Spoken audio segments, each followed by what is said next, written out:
Alright, this is basically a wrap-up video for my gun control series. I figured it's been 20 vids, and the last one I came out in favor of private ownership of nukes, so there's not really any way to top that. When I started out, I said that it wouldn't be comprehensive by any measure, just cover a couple points that I thought were important, and I think I covered all of them that I had been thinking about at the time, or at least most of them. It's not to say I might not return to the topic at some point. Actually, while I was making it, there was a little bit of good news. The day I made my constitutional carry video, I think 2 or 3 days ago, Wyoming actually became the 4th state to ratify such a measure, confirming my, I don't know what to say, my prediction, but my claim that constitutional carry will spread. We'll see how far, but I think it will go. I think it will go pretty far eventually. So I think it was about time to wrap up this topic. I don't know where I'm going to go after this. I have quite a few things I'd like to talk about: economics, politics, history, maybe even a little entertainment. So before I do, just a few wrap-up things. I guess this is going to be explicitly for the United States. I know I have viewers in other lands, but as a libertarian, libertarians are in this position where most of the views we take are not very popular and really alienating us. And when we look at the political landscape, the things that we support don't seem to have very good prospects. And gun control is one of those areas where that's just not true. Prospects for gun rights are very good. I don't know if they're the best that they've ever been, but they're very good. And this is one area where, you know, if we say, if we took a poll of how many people thought that full drug legalization should be pursued, it wouldn't be that many people. But if we said, you know, gun rights, it's a lot of people. And for some reason, most libertarians don't spend a lot of time talking about gun rights.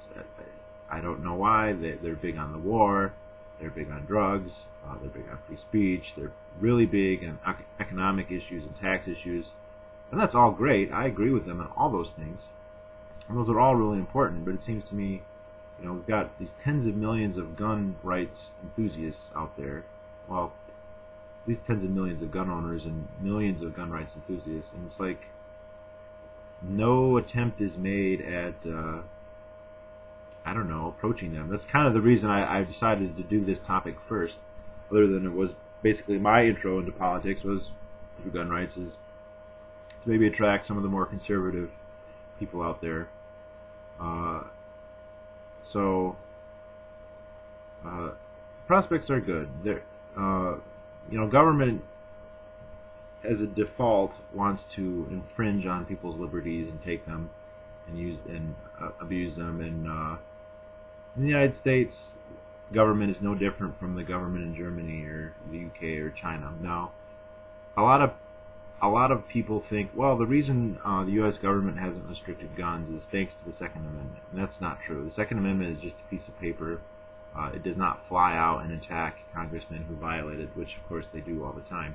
The reason that we have more gun rights in the United States is because we have tens of millions of Americans who believe very strongly in their gun rights.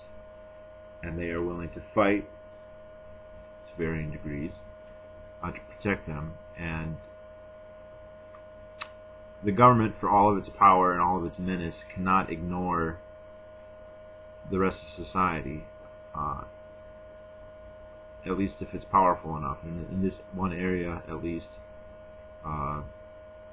popular sentiment against gun control has thwarted it.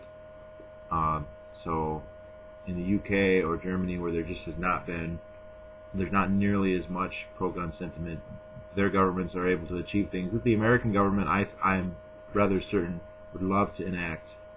They're simply not able to because the populace won't stand for it.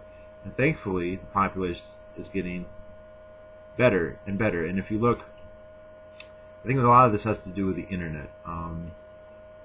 If you look 15 years ago, if there was a gun tragedy, the reaction was, hey, maybe we should have more gun laws. Now, of course, there are still people who claim that. Now the reaction is, well, maybe we should stop banning guns. There's been a whole lot. I mean, the Tucson shooting, the same gun control people as always have introduced bills, but they introduce those bills every year. We've now actually seen a number of states actually pass pro-gun legislation. Texas, concealed carry on campus, Wyoming law, I think Arizona passed something as well, like a few days later. That's the reaction now. The main result of shootings in the United States now is repeal of gun laws and usually an increase in gun ownership. Usually there's a spike in gun sales whenever these happen. And of course, most of those are people who already have a big collection. Some of them are going to be new buyers, though. So I'd say the prospects are very good, but we need to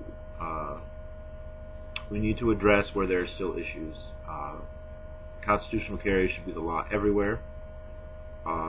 Bans on guns need to be restricted on caliber, on types, on quantity. If you don't support the nukes, I guess I can understand that. But what about, RPGs, tanks, and fighter jets? All that stuff needs to be decriminalized or legalized or not monopolized, I guess is the best way to look at it. So it's not to say I won't ever come back to this issue, but I think 20 videos is plenty. So, alright, well, thanks for watching, those of you who have been who've gone and watched all of them. I don't know if there's actually anyone who has watched all of them, but it looks like there may be a few of you. So, thank you to all of you who've done that, and I guess I'll see you again on a different subject.